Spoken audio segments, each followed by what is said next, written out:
Hi friends, എല്ലാവർക്കും ഇന്നത്തെ പുതിയൊരു വീഡിയോയിലേക്ക് സ്വാഗതം. ഇന്ന് വീഡിയോയിൽ കാണുമ്പോൾ തന്നെ നിങ്ങൾക്കറിയാം ഒരു പായസത്തിൻ്റെ റെസിപ്പിയാണ് ഞാൻ ചെയ്യാൻ പോകുന്നതെന്ന്. അപ്പോൾ എല്ലാവർക്കും പായസമൊക്കെ തയ്യാറാക്കാൻ അറിയുന്നവരാണെന്നറിയാം. എങ്കിലും നമുക്കൊരു വ്യത്യസ്തമായ രീതിയിൽ നല്ലൊരു ടേസ്റ്റോട് കൂടിയിട്ടുള്ള ഒരു സേമിയ പായസമാണ് ഇന്ന് തയ്യാറാക്കാൻ പോകുന്നത്. ഒരു പ്രത്യേക ഇൻഗ്രീഡിയൻസ് ഒക്കെ ചേർത്ത് നല്ലൊരു വെറൈറ്റി ടേസ്റ്റിലാണ് ഈ ഒരു പായസം തയ്യാറാക്കി എടുക്കുന്നത്. അപ്പോൾ നമ്മൾ എന്തായാലും ഒരു ആഘോഷമൊക്കെ വരുമ്പോൾ നമ്മൾ ഫസ്റ്റ് തയ്യാറാക്കുന്നത് ഒരു മധുരമായിരിക്കും. ഇനി പായസം തയ്യാറാക്കുമ്പോൾ ഈ ഒരു രീതിയിലൊന്ന് ട്രൈ ചെയ്ത് നോക്കണം. നല്ലൊരു ടേസ്റ്റി ആയിട്ടുള്ളൊരു പായസമാണ്. എങ്ങനെയാണ് ഈ ഒരു ടേസ്റ്റി പായസം തയ്യാറാക്കുന്നത് നോക്കാം. എന്തൊക്കെ ഇൻഗ്രീഡിയൻസ് ആണ് ഇതിലേക്ക് വേണ്ടതെന്ന് നോക്കാം. അതിനു മുമ്പായി നിങ്ങളെൻ്റെ വീഡിയോ ആദ്യമായിട്ടാണ് കാണുന്നതെങ്കിൽ ഒന്ന് സബ്സ്ക്രൈബ് ചെയ്ത് സപ്പോർട്ട് ചെയ്യുക. അതോടൊപ്പം തന്നെ കാണുന്ന ബെല്ലൈക്കൺ കൂടി എനേബിൾ ചെയ്യുകയാണെങ്കിൽ ഞാനിടുന്ന എല്ലാ വീഡിയോസും നിങ്ങൾക്ക് പെട്ടെന്ന് തന്നെ കാണാവുന്നതാണ്. അപ്പോൾ നമുക്ക് കുക്കിങ്ങിലേക്ക് പോകാം. ഈ ഒരു പായസം തയ്യാറാക്കാൻ വേണ്ടി ഞാൻ ഇതുപോലൊരു പാത്രമാണ് എടുത്തിട്ടുള്ളത്. അപ്പോൾ ഇതുപോലൊരു കട്ടിയുള്ള പാത്രം വേണം നമ്മൾ എടുക്കാൻ. ഇനി ഇതിലേക്ക് ചൂടായി വന്നതിന് ശേഷം അല്പം നെയ്യ് ഒഴിച്ചു കൊടുക്കാം. അപ്പോൾ നെയ്യൊക്കെ നിങ്ങളുടെ ആവശ്യത്തിനനുസരിച്ച് ഒഴിച്ചു കൊടുക്കാം. ഇതിപ്പോൾ 2 ടേബിൾ സ്പൂൺ നെയ്യാണ് ഞാൻ ഒഴിച്ചു കൊടുക്കുന്നുള്ളത്.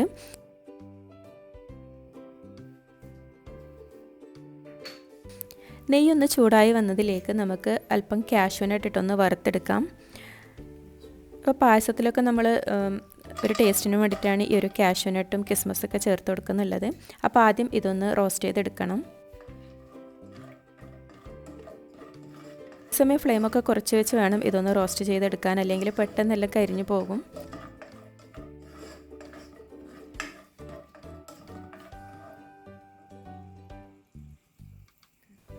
കാഷ്യൂ നട്ട്സ് ഒന്ന് റോസ്റ്റായി വന്നതിന് ശേഷം മാത്രം ഇതിലേക്ക് കിസ്മിസ് ഇട്ട് കൊടുക്കാം. ആദ്യം തന്നെ ഇതിട്ട് കൊടുത്താൽ പെട്ടെന്ന് മുന്തിരിയൊക്കെ കരിഞ്ഞു പോകും. അതുകൊണ്ടാണ് ഒന്ന് റോസ്റ്റായി വന്നതിന് ശേഷം മുന്തിരി ഇട്ട് കൊടുക്കുന്നുള്ളത്.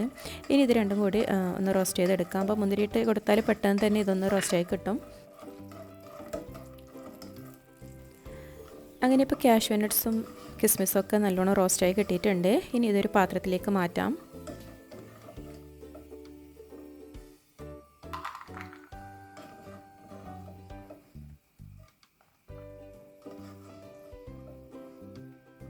ഇപ്പോൾ ഞാനൊക്കെ ഇത് കുറച്ച് അളവിൽ മാത്രമേ എടുത്തിട്ടുള്ളൂ. ഇത് ഒരുപാട് ഇട്ട് കൊടുത്താൽ കുട്ടികളൊന്നും അങ്ങനെ കഴിക്കില്ല.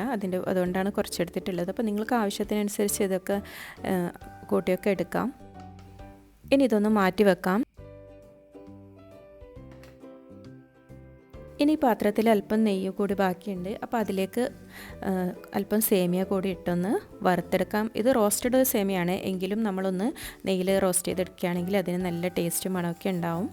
ഞാനിപ്പോൾ പായസത്തിലേക്ക് എടുത്തിട്ടുള്ളത് വളരെ നേരിയ സേമിയാണ്. ഇതിന് കുനാഫ സേമിയ എന്നൊക്കെ പറയും.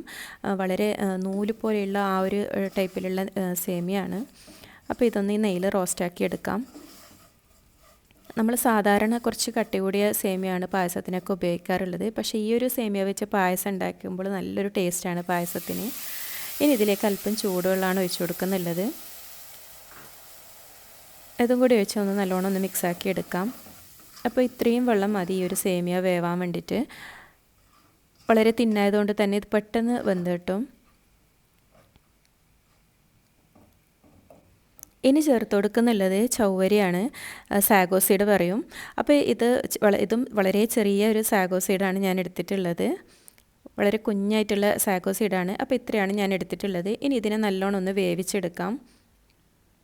അപ്പോൾ ഇത് വേണ്ടാത്തവർക്ക് ഇതൊന്ന് സ്കിപ്പ് ചെയ്യാം. അങ്ങനെ ഇപ്പോൾ സാഗോ സീഡ് നല്ലോണം ഒന്ന് വേവിച്ചെടുത്തിട്ടുണ്ട്. അതും കൂടി ഇതിലേക്കൊന്ന് ഒഴിച്ചു കൊടുക്കാം. ഇനി ഇതെല്ലാം കൂടി ഒന്ന് മിക്സാക്കിയതിന് ശേഷം ഞാൻ ഇതിലേക്ക് ഒരു നുള്ളു ഉപ്പും കൂടി ഇട്ട് കൊടുക്കുന്നുണ്ട്. അപ്പോൾ ആ സേമിയയിലും സാഗോ സീഡിലൊക്കെ ഒരു ഉപ്പിൻ്റെ ഒരു ടേസ്റ്റൊക്കെ ഇങ്ങനെ പിടിച്ചിട്ടാൻ വേണ്ടിയിട്ടാണ് അങ്ങനെ ചെയ്തെടുക്കുന്നുള്ളത്. അങ്ങനെ ഇപ്പോൾ സേമിയൊക്കെ നല്ലോണം വെന്ത് വന്നിട്ടുണ്ട്. ഇനി ഇതിലേക്ക് പാലൊഴിച്ച് കൊടുക്കാം.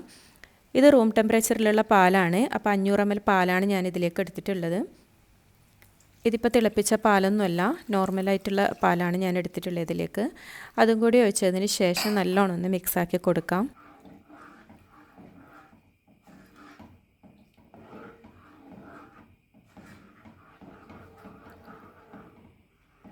ഇനി പാലൊന്ന് തിളച്ച് വരുന്നത് വരെ വെയിറ്റ് ചെയ്യാം. അപ്പോൾ ഈ സമയം ഇതിലേക്ക് മധുരത്തിന് ആവശ്യമായ പഞ്ചസാര കൂടി ചേർത്ത് കൊടുക്കുന്നുണ്ട്. അപ്പോൾ ഞാൻ ഇതിലേക്ക് കണ്ടൻസ്ഡ് മിൽക്കും കൂടി ചേർത്ത് കൊടുക്കുന്നുണ്ട്. അതുകൊണ്ടാണ് പഞ്ചസാര കുറച്ച് ചേർത്ത് കൊടുത്തിട്ടുള്ളത്. അപ്പോൾ നിങ്ങൾക്ക് കണ്ടൻസ്ഡ് മിൽക്ക് വേണ്ടാന്നുണ്ടെങ്കിൽ അതിനനുസരിച്ചിട്ടുള്ള പഞ്ചസാര ഇതിലേക്ക് ചേർത്ത് കൊടുക്കാം.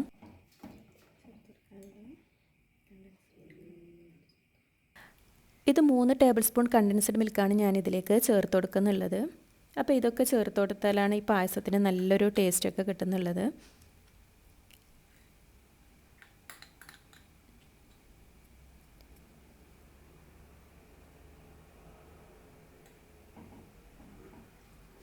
ഇനി എല്ലാം കൂടി നല്ലോണം ഒന്ന് മിക്സാക്കി എടുക്കാം.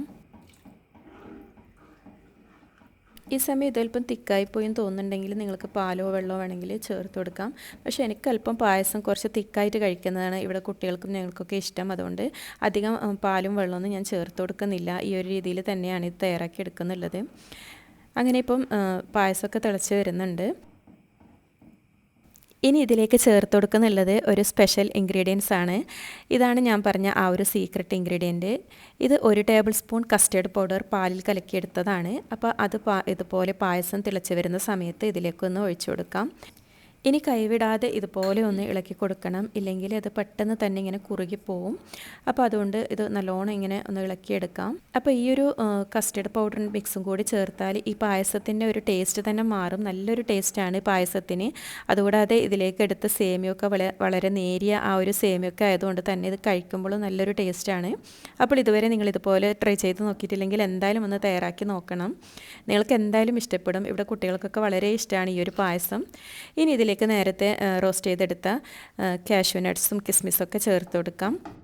ഇനി ഇതിലേക്ക് അല്പം ഏലക്കാപ്പൊടി വേണമെങ്കിൽ ചേർത്ത് കൊടുക്കാവുന്നതാണ്. ഞാനിപ്പോൾ ചേർത്ത് കൊടുക്കുന്നില്ല. ഓൾറെഡി കസ്റ്റർഡ് പൗഡറിൻ്റെ ആ ഒരു മണമൊക്കെയാണ് എനിക്കിഷ്ടം. ഇനി അതെല്ലാം കൂടി നല്ലോണം ഒന്ന് മിക്സാക്കി എടുക്കാം. അങ്ങനെ ഇപ്പോൾ നമ്മുടെ പായസമൊക്കെ ഏകദേശം റെഡിയായി. ഇനി ഇതൊന്ന് തിളച്ച് വന്നാൽ ഫ്ലെയിം ഓഫ് ചെയ്യാം. അപ്പോൾ വളരെ പെട്ടെന്ന് തയ്യാറാക്കിയെടുക്കാൻ പറ്റിയ നല്ല സിമ്പിളായിട്ടുള്ള ഒരു പായസത്തിൻ്റെ റെസിപ്പിയാണ് ഇന്ന് ഞാൻ കാണിച്ചിട്ടുള്ളത്. അപ്പോൾ നിങ്ങൾക്ക് ഇഷ്ടപ്പെട്ടാൽ ഒന്ന് ലൈക്ക് ചെയ്യുക. അതുപോലെ തന്നെ നിങ്ങളെ ഫ്രണ്ട്സിനും ഫാമിലീസിനും ഒക്കെ ഒന്ന് ഷെയർ ചെയ്ത് കൊടുക്കുക.